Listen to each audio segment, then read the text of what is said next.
Help MythVision keep bringing you material by becoming a Patreon member, as well as PayPal. Like, share, subscribe, and comment.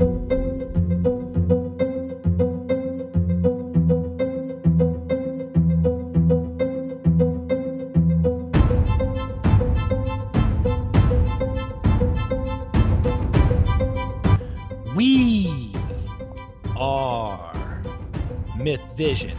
Welcome back, ladies and gentlemen. Your host, The Case Against Miracles, John W. Loftus. To Derek, with this book, the case is closed. I love that intro that you gave me in this book.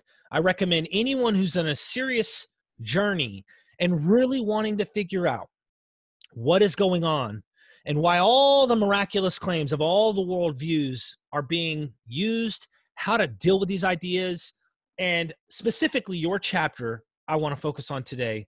John W. Loftus, he was a pastor. You went to school, you have degrees in this particular field of Christianity, you have experience, and it seems like you're wearing what appears to me to be a Christian cross. Yeah, I like this. I found it at a one of these vendor places, and I looked at it closely, and it looked like a cross, but it looked like it could be something else. I wasn't sure, so it wasn't too expensive. I bought it, and I asked people online. I said, "Well, what is this?" I expected a lot of them to say, "Well, it's a cross." Well, it comes to find out, it's an Indonesian sword. It's a replica of an Indonesian sword because of how it weighs back and forth. And what it is, it's not a cross, it's that. And they developed this so that when they slice people up, I don't know why it's so morbid, but it ended up being morbid, so I wear it because people might think it's a cross, and I get to explain that when they thrust it in somebody's, some poor sap's, chest, it cuts a wider swath because it's not straight. How ingenious of a little weapon of war that it was created somewhere else other than the Crusades or the Christian empire. So wow, that's your little counter. All the good weapons at one time. I was going to say that's your counter apologetics right there. That's your way of like, ask me about my cross, please. That's right. It's a little something, just a little jab, if you will. And the poor chap that asked, goodness gracious, bumping into you randomly on the street. They don't even know what they're up against. So, ladies and gentlemen, I ask you to go down in the description. I was just looking on Amazon this morning. Guys, let me cover a few things here. The Case Against Miracles, you can get it on ebook for $9.99. I got a printed version. I like hard copy. That's just me. But you can get it for $9.99. Why I Became an Atheist. I got this. He's on Audible too, by the way. If you're like me and you like to listen to books, he explains what a journey, John. I don't want to get caught up in that, but what a journey. Christianity is not great. Christianity in light of science, the end of Christianity, the Christian delusion. Guys, he was under William Lane Craig, if I'm not mistaken, John. Please. That's correct. And is it okay that I call you John? Yes. Okay. Yeah, he was my major professor for my final master's degree as a THM at Trinity Evangelical Divinity School. And, I took half of my hours under him for that program. Right. Wow. We became close friends too at that time.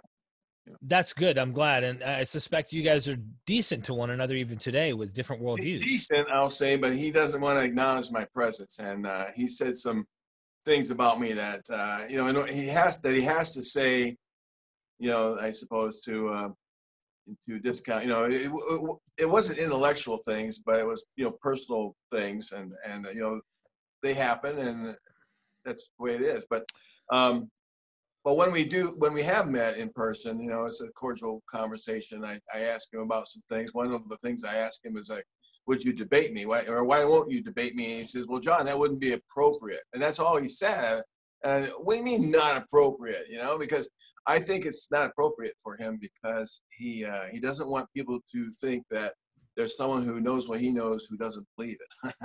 I mean, I'm not saying I know everything he knows. He doesn't know everything I know either, but knows a lot of the same material, and yet I don't believe it.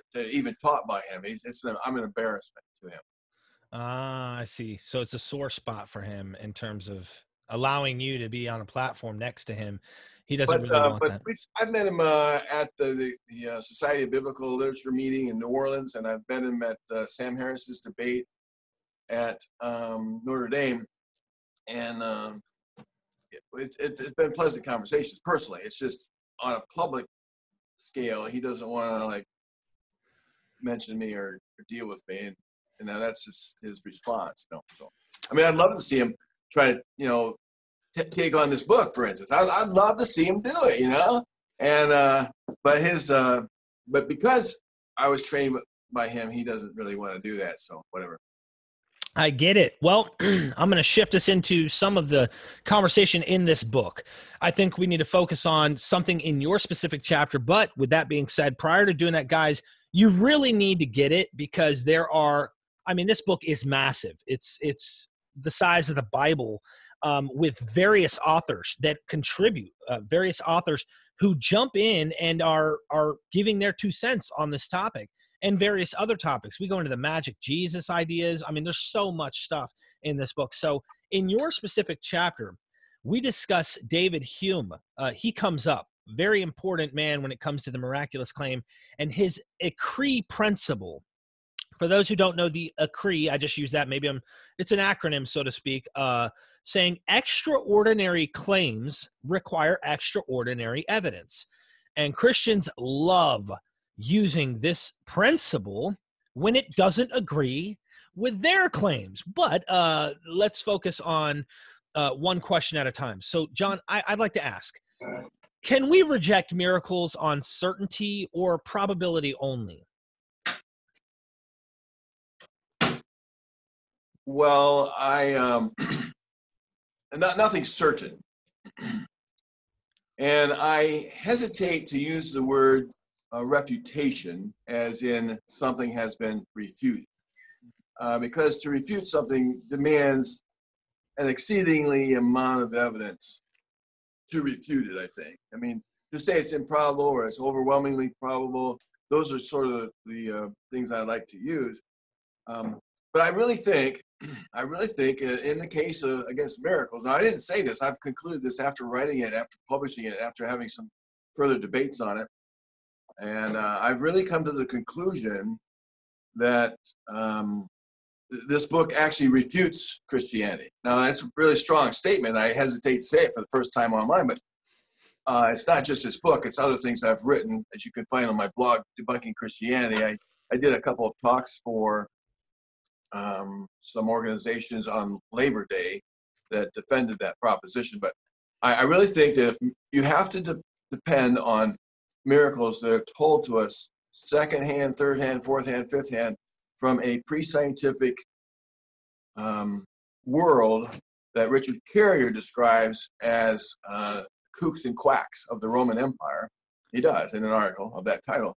If you have to depend on that without any objective evidence at all, none, then I think that miracles has been refuted, and if miracles have been refuted, so also has the God of miracles been refuted. Now, there might be some nebulous God, some deistic God. I'm not saying that God, or a spiritual God, that God might not have been refuted, but any God who does miracles in the biblical past, for instance, the ancient past, the pre-scientific past, any God, and if we're supposed to believe those miracles based on second, third, fourth-hand testimony from a pre-scientific world without any objective evidence, then that God, that book has been refuted. Yeah, I'm going that strong at this point. Wow. This is fascinating. Everyone, this is an anthology, by the way, this book. And he has another anthology coming out here soon on Jesus mythicism with a variety of mythicist positions. Did want to rabbit trail there. You bring me into another interesting question. Me and my buddy, Stephen Nelson, were talking last night, and he brought up something. And I said, you know what, that's a good point. Divine hiddenness, right? We could touch on this because the idea, and it fascinates me, the God of the Bible is manifestly not hidden at all. He reveals himself over and over, and he does this, like you talked about earlier. God showed himself to Joseph to make sure that he knew Mary didn't sleep around on him. Like I wish that were the case for me sometimes, in these human situations. Honey, what's this guy doing texting you? Oh, don't worry. Holy Spirit. I'm just kidding. Let me not be too mocking here. But he reveals himself, and divine hiddenness is something I think is more of a Greek type of idea, if I'm not mistaken. Is this something you could touch on? Because a lot of Christians, the Christians will say, well, now, because, the Bible, New Testament talks about all these miracles happening, all these things that are supernatural, the gifts of the Holy Spirit and such.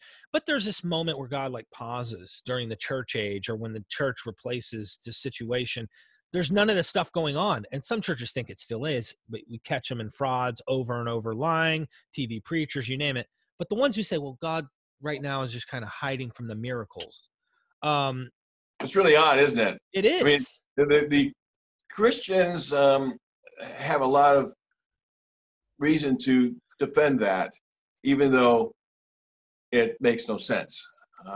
For God to, reveal himself once and only once in the distant past, and the Christians will say, well, God's already established his Bible as the inspired word of God. He's already established it. So once established, he doesn't have to establish it anymore. I know I've used that line. Wow. But it makes no sense, because especially in today's world when, there's a lot of doubt. I mean, he could settle those disputes, of which God is the true God by simply, coming out of hiding, for instance, or doing something spectacular, that he just doesn't do.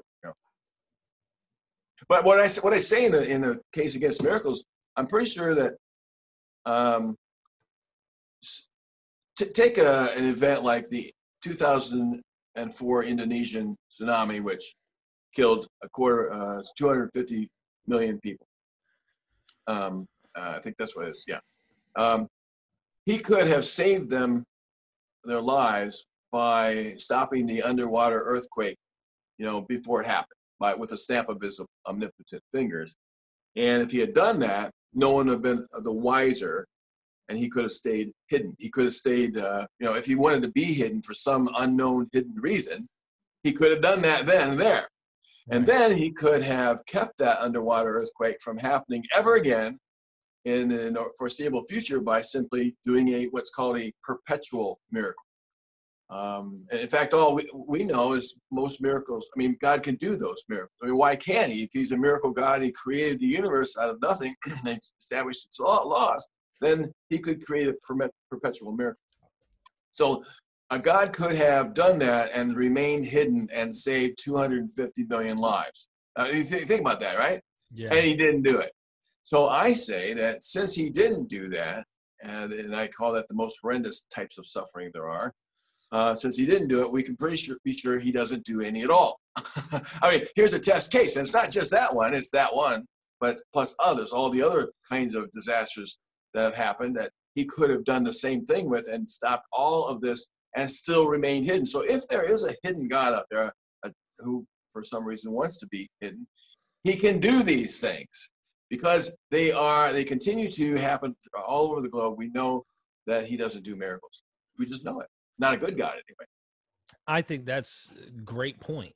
I mean, if he's done it over and over, and the crazy thing is we've read the book. Okay. We've read the book. We call the Bible. We call it a single book. It's so funny. Now we know it's multiple, but it's almost like we now know to treat it like it's multiple. Like we don't treat it in the fundamentalist sense that, it's one author, one book, God inherent, infallible. Hallelujah. No, we know what this thing is. But in this collection of books, he reveals himself not just to his people. He does not just show up and say, hey, Israel, over here in the corner. It's often known where other kings, other peoples are like, whoa, the God of Israel did this.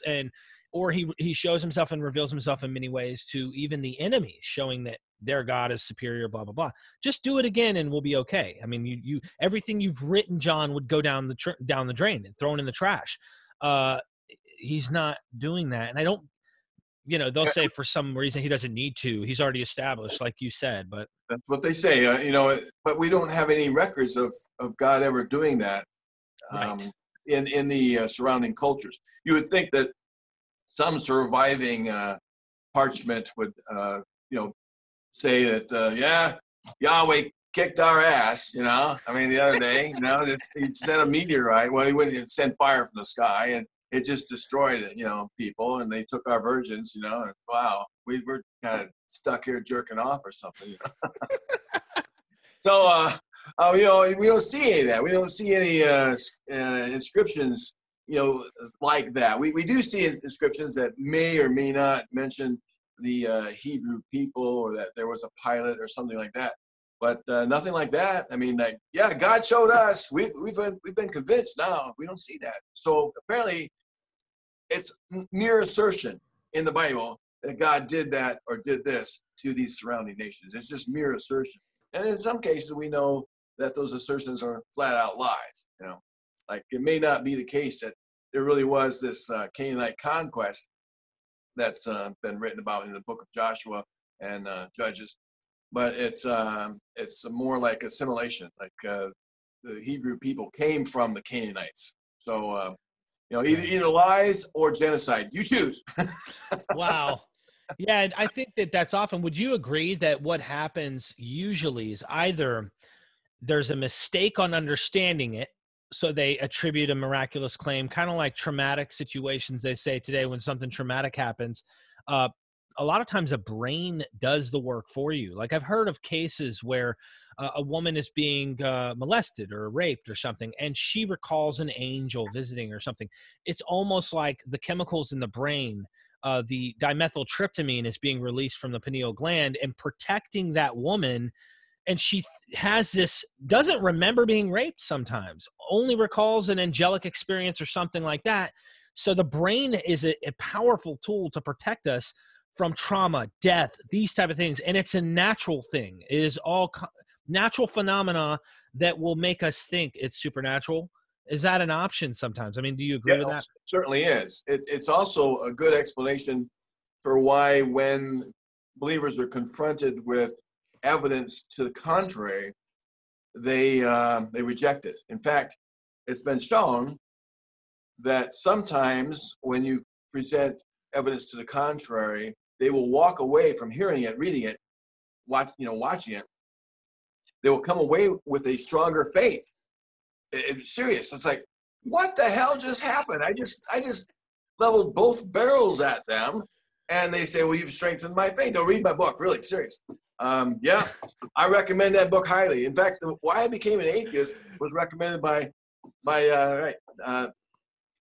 Norman Geisler. He died. I'm talking with his son now. It's been a delight to talk to.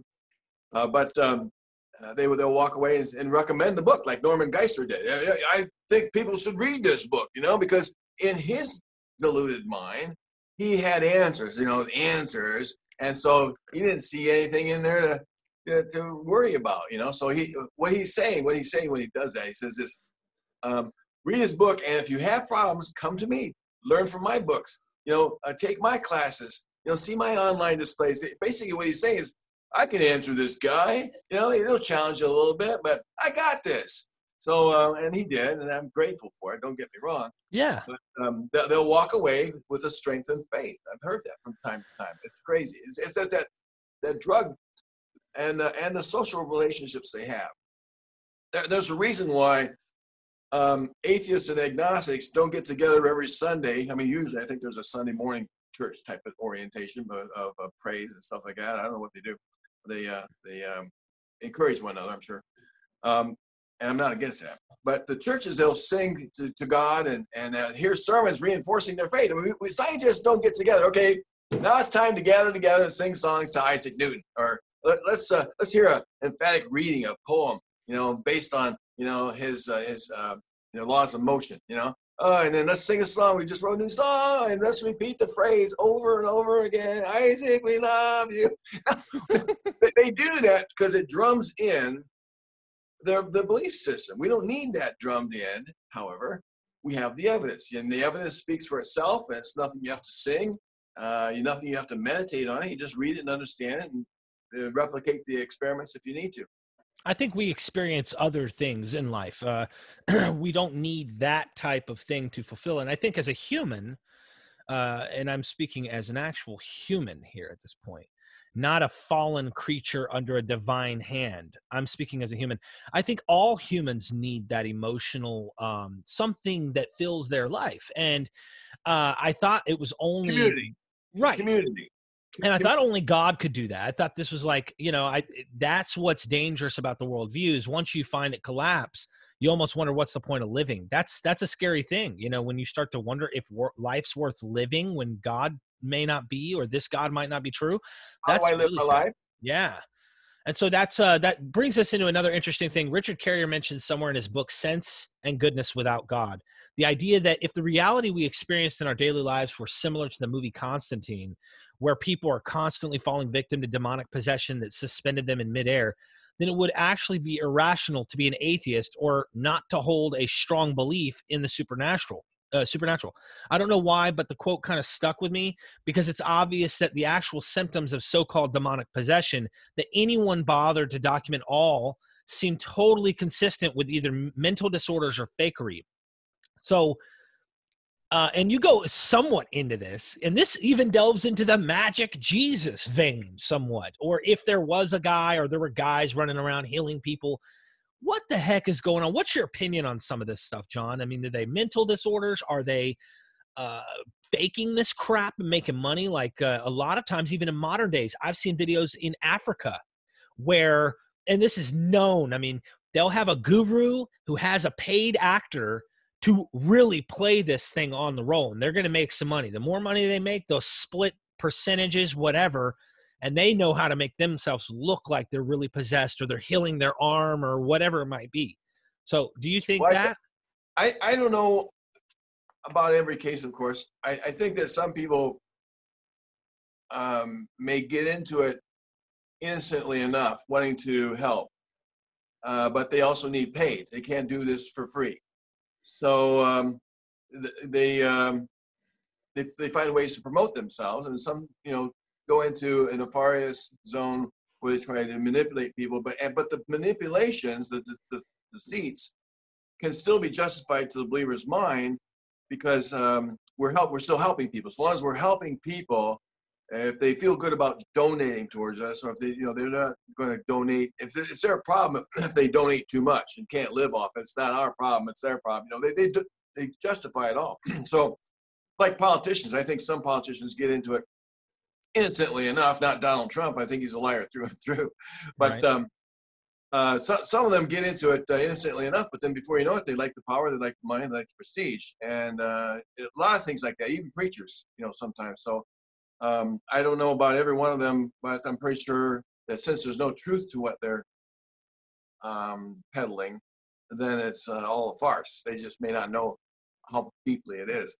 But also when it comes to explaining these belief mechanisms that allow people to believe in despite of the objective evidence, whether they're liars or frauds or what kind of drug they're on, or I think it's biology. I just simply account that all to biology. We have three different parts of the brain: the lizard, the pineal part of the brain makes up shit as tribal. And wants to keep within the tribe. The whole brain is still organized so that there's safety in numbers. So long as I'm with people who believe the same things I do, then they will protect me when I need protected. Like we're still in the jungle in tribes. That's why it's called a tribal type of thing. So you've got biology. The brain sees agency, where there isn't. And, a lot of false positives, just like deer would run away from noises just to, because they're used to doing that. And then because they ran away a lot of times when there wasn't a wolf or an alligator about ready to snap their head off. Because they had a lot of false positives, they stayed alive as a species. And so this agency detection has evolutionary merit to it. but also not. We're also tribal people, and he's not one of us. You know, that's why patriotism can be an evil. I think we should think globally. So biology and tribalism. I think that it counts for it. And to break through that is the tough part. You can't reason people out of something they were never reasoned into in the first place. They don't even know that this is why they believe, because of biology and the sense that I'm tribal, you know, in my thinking.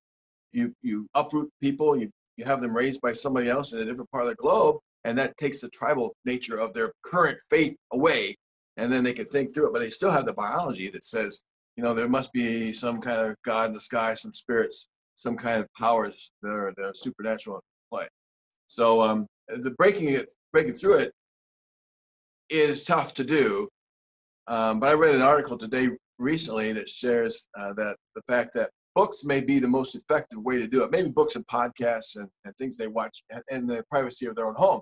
Confronting people in public, in front of their family and friends, arguing with them in that venue, then they will dig their feet in deeper. But when they're just reading a book in the privacy of their own homes, they may even order it online, and it gets in the mail in a brown paper bag, so to speak, and they can read it and think about it without having to worry about what others think of them as they read it. But they still have those other people looking down on them, and he knows he's got to still face them. And so he still has an aversion to considering it honestly. I think we're lucky to live in a time we do, too, where the tribal mentality was burn people at the stake. And now we know that such an atrocity doesn't make sense. Even the faithful realize that doesn't make sense. And I'm glad that we've evolved as a species beyond that to some degree, at least in the free world. We consider the free world. And, you know, I'm hoping we continue to progress and move forward. Where we're at is not enough. And I think that is a very important point you're bringing up, John. We need to keep going. I love that. Another thing. And I don't know if you've heard of the YouTube channel by Doug from Pine Creek. Pine Creek is the YouTube channel. This gentleman is an interesting guy. I personally don't make my show about this, but he goes into epistemology, and he constantly interviews Christians and really kind of like, he's so gentle about it, but he lets them know what he's doing. And it's like a psychological practice. And he like pins him into a corner and goes, what would it take to convince you that this isn't true? No, I'm not pushing. I just want your question. He's such a gentle guy. Like, and he's so funny too. Some of his stuff is just completely hilarious. The videos he creates. I say that to say he has been pointing out interesting flaws in the apologist arguments on claims of the Roman Catholics saying that the Mother Mary performed miracles, Virgin Mary, and Protestants think she's completely powerless. And I'd like to know what you think about this kind of internecine skepticism within Christianity towards other denominations. It's obviously a form of insider test of faith. It seems like some Protestant apologists are starting to realize this inconsistency and are beginning to grant the legitimacy of Catholic miracles, which is crazy.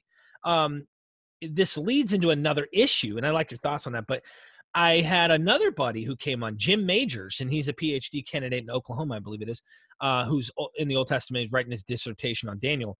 He pointed out something fascinating the other day. We were talking about Josephus, and we talked about one of the Roman historians, a couple of them, quoting that Vespasian literally, like eyewitnesses in these writings saying there are people alive today saying that this is true, watched him step on a man's hand and heal his hand where he had full working hand after it was withered or totally messed up, and spit in his eyes and healed these guys. So what do Christians do when we have quote unquote eyewitness testimony of a Vespasian emperor, Roman, under the god Mithras, I believe it is, or Serapis, I think it's Serapis, healing people, miracles, claiming, of course? What do you do with that, you know? Well, Dr. Darren Slade has a chapter in the Case Against Miracles on how to properly investigate miracles. And it's a lengthy chapter, you know, tells you how to do it. But one thing we know about those type of miracles, they're from the ancient past. Now, here's what that means. It's testimonial evidence. Now, there's two types of evidence. There's testimonial evidence and there's objective evidence. Objective evidence is everything that's not testimonial evidence. How's that? That makes it easier. You don't have to like go into the depths of it, but and it can be a little complicated. But basically, it's evidence that everybody can agree upon. You put the gun on the table in the courtroom. That's Exhibit A. That's evidence. You know, the ballistics. That's evidence. You know, other things, the pictures. You know, that's evidence. Testimonial evidence is, however, this is what somebody says. You know, this is what he says. You know, and if somebody relates testimonial evidence, like you know, you put somebody on the stand and say, yeah, you solemnly swear, blah, blah, blah, I do. Okay, now, first off, we want to establish that you're a witness to these events. No, I'm not. But I heard the stories. I heard the tales. I heard someone say, you know, this, that, and the other. Well, we can't cross-examine that person for consistency, truth. We can't cross-examine that person to see whether or not what he says comports with the evidence. So we're dealing with hearsay testimony, right? Yeah, well, then I can see the lawyer for the accused say, I move to dismiss, and they'd have to dismiss that. I mean, unless there's some evidence, unless the hearsay evidence type of person brings some evidence with him, right? Some evidence with him. I found this. You know, where'd you find it? That kind of stuff. That's something different. But objective evidence, however, is something everybody agrees upon. And the objective evidence that we're talking about here with these types of miracles in the ancient world still come from the era of the kooks and the quacks of the Roman Empire. Now, that doesn't mean that there are some skeptical people back there, you know, and from time to time, everybody seems to know what it's like to be skeptical of the other guy's miracle claims, but not of their own. And emperors had every reason to think that it's important to have these miracles behind me, because then the more miracles I have behind me, the more people worship, revere, adore me, and will follow me, you know? So he has every reason to purport these sorts of things. So the first thing is it's only hearsay evidence separated by 2,000 years in a pre-scientific world. So testimonial evidence of that kind, even if these documents say, well, person X saw this, person, you know, Y, person Z saw this, and here's their testimony. The testimony isn't of them. The testimony is from the author itself, the author of the document, the one person who wrote these things down. All of this testimony depends on the author. So that's basically one witness. You can't cross-examine him. You can't. Where's the evidence for this? I mean, you don't have it. So these are the kinds of claims that should simply be dismissed. Now, but if you want to go into like current modern claims, then Darren Slade's chapter is excellent on that. So John, this is great. This leads into just a natural flow of having to ask this, because it seems to me, and I want to be as down to earth as a human as possible here, and use the logic that I have in my mind that makes common sense to me. And anyone who might have faith in something, I ask that you take a moment with me. I know I laugh, I make fun, I'm having fun, you know.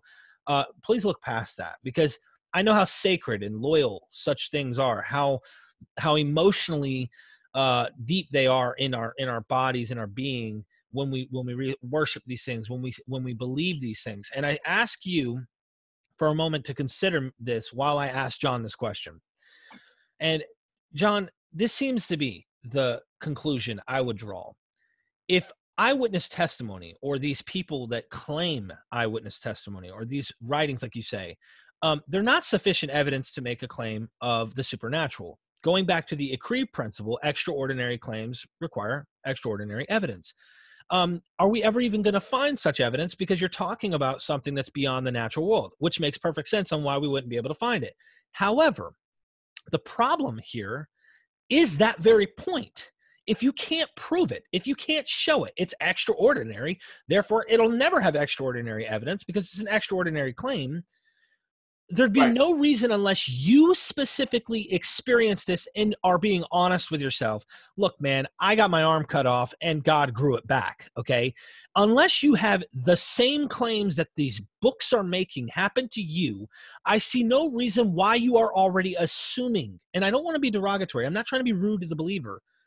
I'm not going to run around. If I was a Christian, I wouldn't look at Baal or the Enuma Elish and say, these guys really did this, unless I knew and it happened to me. And so at that point, I would ask every Christian to really consider and think in themselves, have I had a withered arm come back? Have I had a dead person that I knew was dead for 3 days, 4 days, come back after his body was rotting? You know, I have never seen this. I'm being honest. I've never experienced this. I'm being honest. I may have had strange things, but like you talked about with the tribal mind, you know, the mind can play some interesting tricks, and they call it the God of the gaps. And some things we don't understand, we automatically put into the superstitious realm. Like, there's got to be an answer, and it's got to be mysterious, or there's no natural explanation. So that being said, wouldn't you agree we should start with doubt until proven otherwise? Absolutely. I think that's what you do when you approach the religions and its miracles that you reject. I mean, you someone says, well, you know, Allah did this, or the Mormon God did that. Well, show me. Yeah, I mean, everybody, you know, who doesn't already embrace such a religion, who wasn't already indoctrinated to believe in a particular religious culture, you know, asked to show me. And sometimes, sometimes they'll do it of their own religion, you know, and they'll show me, you know, and they'll accept the slightest bit of evidence to prove their own, you know, religious miracles, and they'll be very demanding on the other religious miracles, and you know, they don't understand that they're having a double standard. That's why I've argued for the outsider test of faith. It's a test, you know, a self-diagnostic test, if you will, where if you want to be honest with your faith, you treat all religious faiths the same, all religious miracles the same. But you can't do that because, I mean, you can't do, they can't do that because they want to believe in their miracle claims. And so they can't believe in their miracle claims and at the same time treat all miracle claims the same, you see. And one's got to go. So so they have to reject the outsider test of faith, which means they have to be dishonest with their faith. You bring up something fascinating here, and I watched the documentary about the amazing Randy, okay?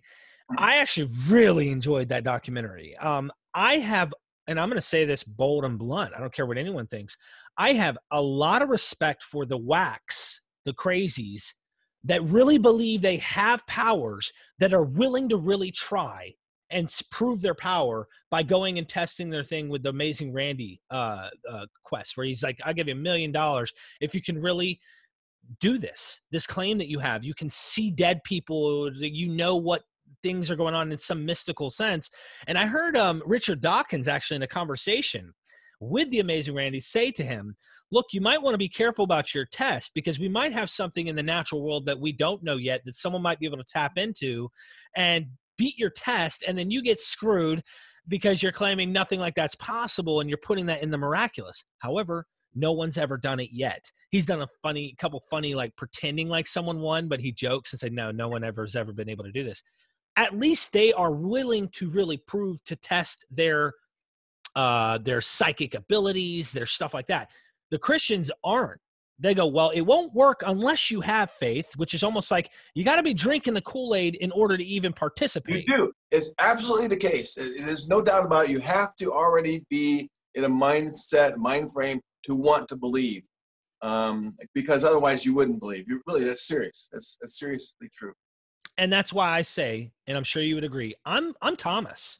I have no reason to believe he rose from the dead. If he shows up and he really proved it to me, right? I'd want to know, did I take any drugs? Number one. All right. I'd really need to make sure that I didn't do any of that. I would want to know that I'm not hallucinating, but that would be the only way that would convince me at this point. I would need to really have a manifestation in the physical sense of Jesus. If not, oh well, you know? Yeah. I mean, speaking of doubting Thomas, I mean, that character was one of the fourth in the fourth gospel, the Gospel of John. After you see Mark and then Luke and Matthew, they offer more and more convincing proofs along each gospel until finally, hey, we've got some testimony here of a guy who says, I'm not going to believe until I see him and touch him and blah, blah.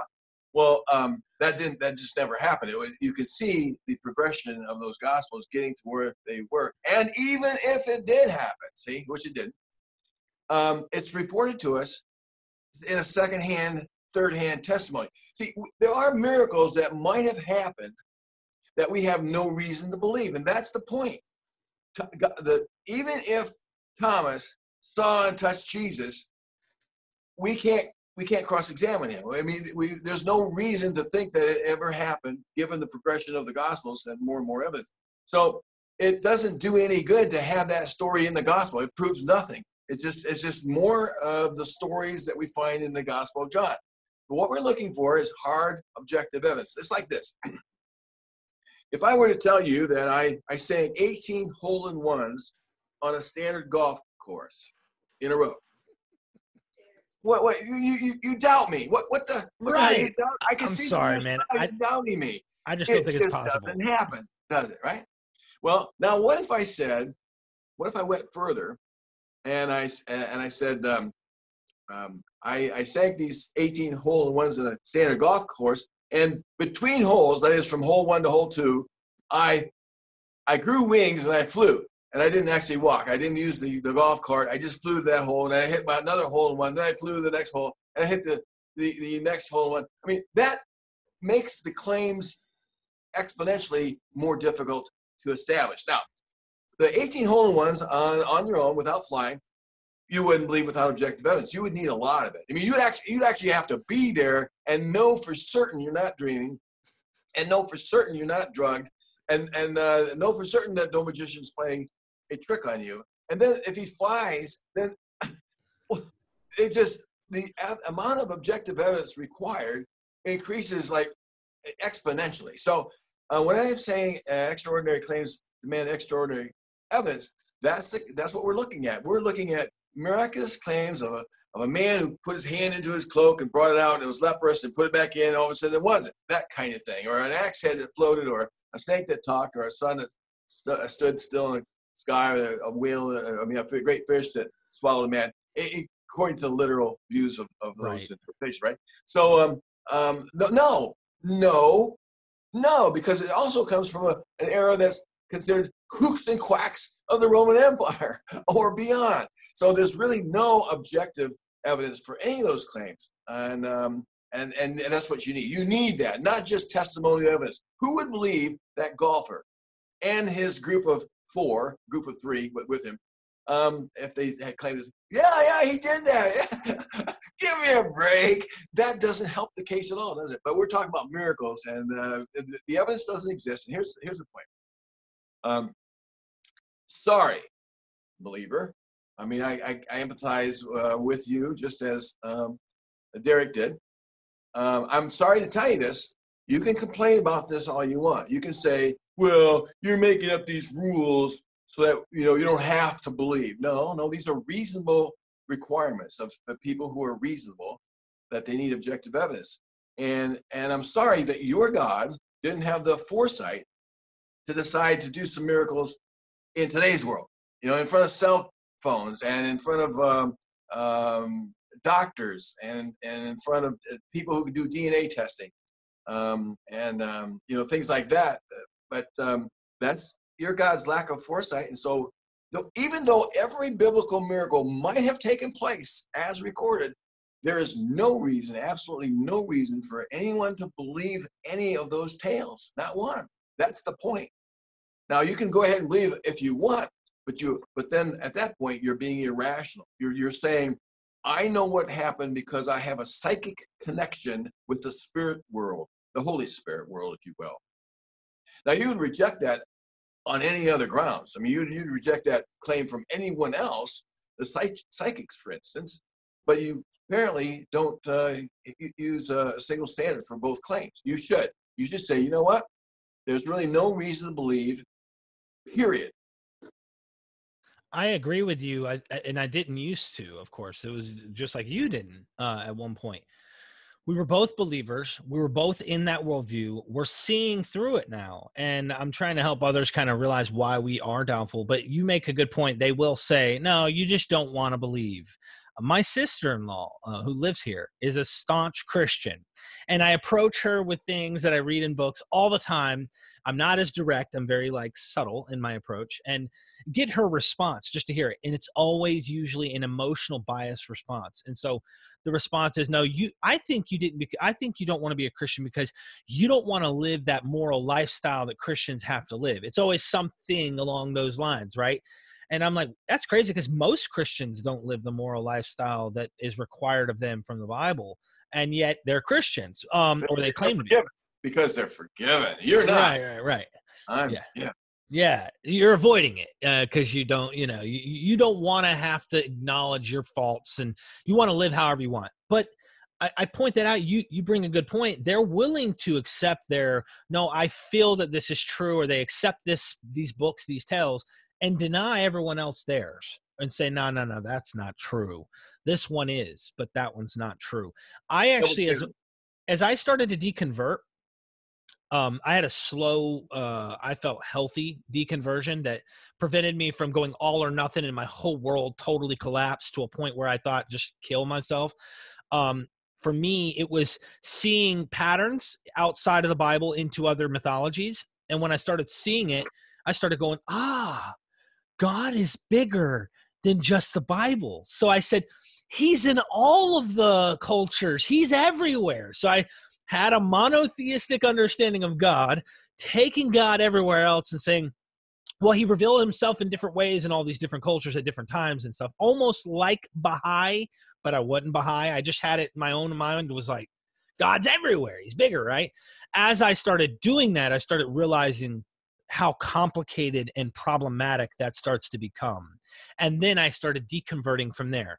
But I couldn't deny the patterns, seeing connections of why the Bible's using other books, why it's coming from other myths, why other myths have influence on the Bible, maybe why the Bible has influence on other myths. I'm not discounting that possibility either.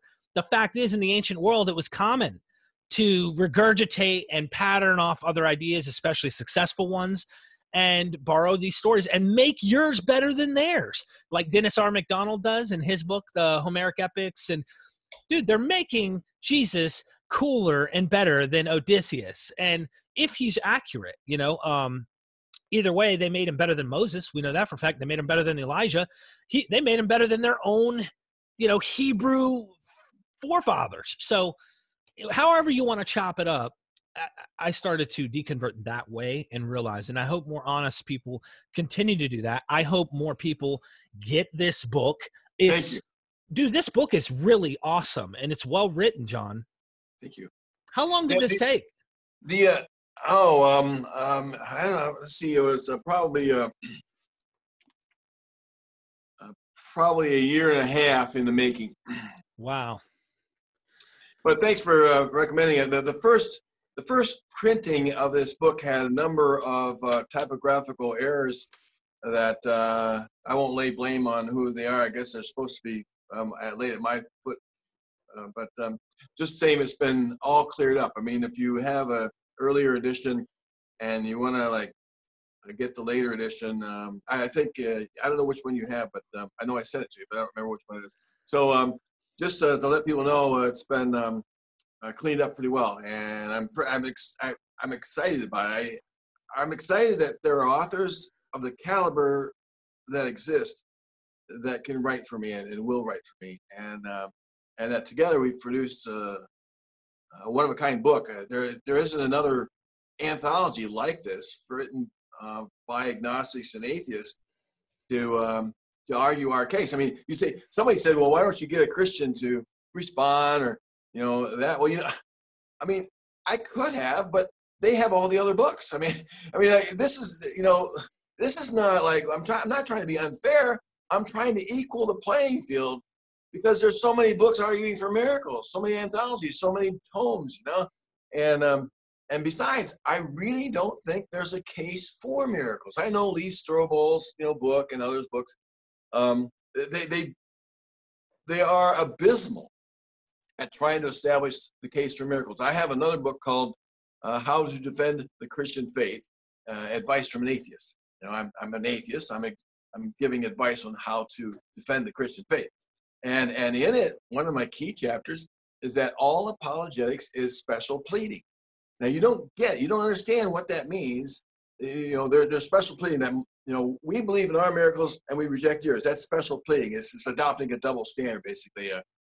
We are being gentle to our own religion and harsh to yours. It's special pleading. It's claiming special. We're special all down the line, and they're not really arguing on behalf of their religion or their miracles in themselves. They're simply saying ours are better because they're unique. Now, uniqueness doesn't prove shit. I'm sorry about that. Every religion has unique features. You can't just say, well, ours is unique because we have this, ours, and sometimes it's not as unique as they claim if you just read a little deeper.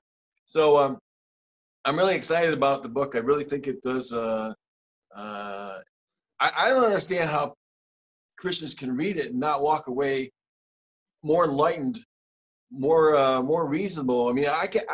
And more liberal. Maybe even agnostic, maybe deist.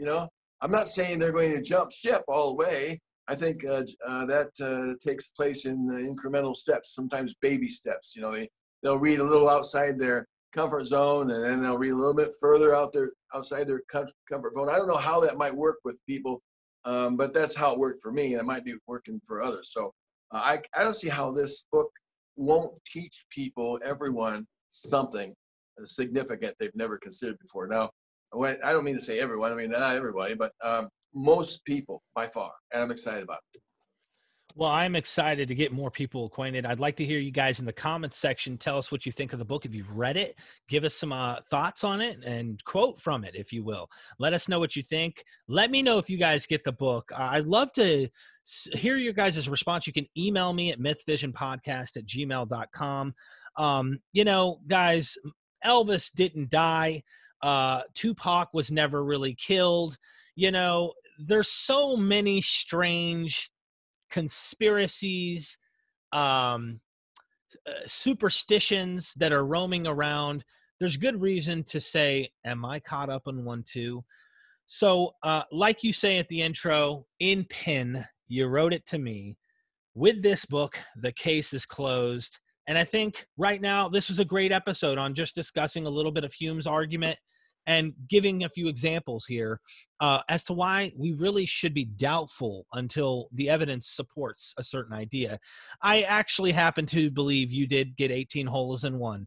So I really do appreciate you letting me interview you on this. And we have much more to come, especially I'm going to try and get Robert Connor on sometime soon. He doesn't really want to talk about the magic Jesus thing. He says, man, I'm burnt out on that one. He wants to talk about Crazy Paul. So I guess we'll have to talk about Crazy Paul. But good, do that. He's awesome. I love that guy. Absolutely. And we need to get you on again to talk about your upcoming book and talking about the varieties of Jesus mythicism.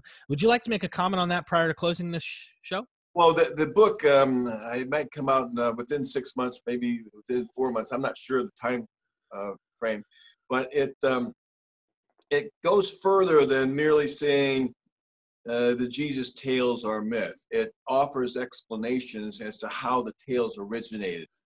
I think it has 18, 19 chapters, 20 chapters, and they offer different scenarios for how the tales originated. That's all I'm going to say about that. And then we have 3 chapters that take issue with the 3 main important historicists: Maurice Casey, James McGrath, and Bart Ehrman.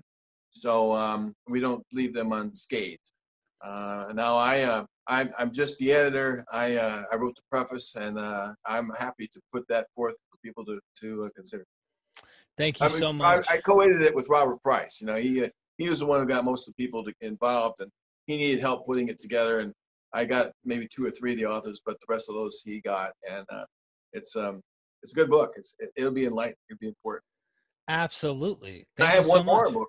I have one more book coming out. Yeah, tell me. I'm working on it. I'm supposed to submit the manuscript by the end of the year. It's called The Problem of a Good God in Horrendous Suffering. And taken together with The Case Against Miracles, those 2 books, one on the problem of suffering and one on miracles, the case is like shut. We can't even open the door. That's awesome. The problem of suffering is one of the greatest problems for any believer in a good God. And I mean, it is the problem. But I show how both miracles, there's no case for that, and you can't answer this problem, so it's shut. I mean, I'm pretty happy about that as it's developing. And with that, I might just like shut the door. Yeah. I don't blame you. You might not write again after that on that topic. Not. Yeah.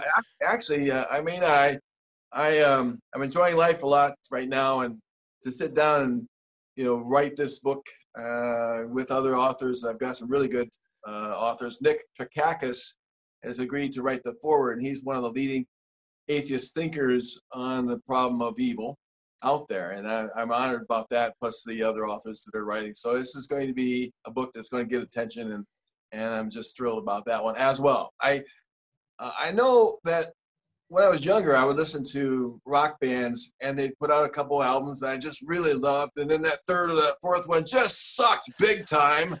Led Zeppelin really just blew me away. It's like with the fifth album after the four. I thought the four was just the greatest album that ever occurred, you know? Yeah. And then they put out with House of the Holies, I think it was. I gave it away. Now, I've come to appreciate them a lot, and every one of their songs since then. But it just didn't match, you know, the Runes album, and I don't want to do that. I don't blame you. I want to make them at least as good or better, and I think that that book that I'm working on, Problem Suffering, is going to be at least as good as the Case Against Miracles. Thank you so much, John. John, with his sword on his neck, is ready for combat, and he's cutting through faith like a hot knife through butter. There you go. And I really do appreciate you joining me. We got to do this again. You're such an enjoyable character here. I just thanks so much. So much fun. You take complicated things and you simplify it so easily. So I really do appreciate it. And ladies and gentlemen, get the books. Go down in the description, and don't forget, we are MythVision.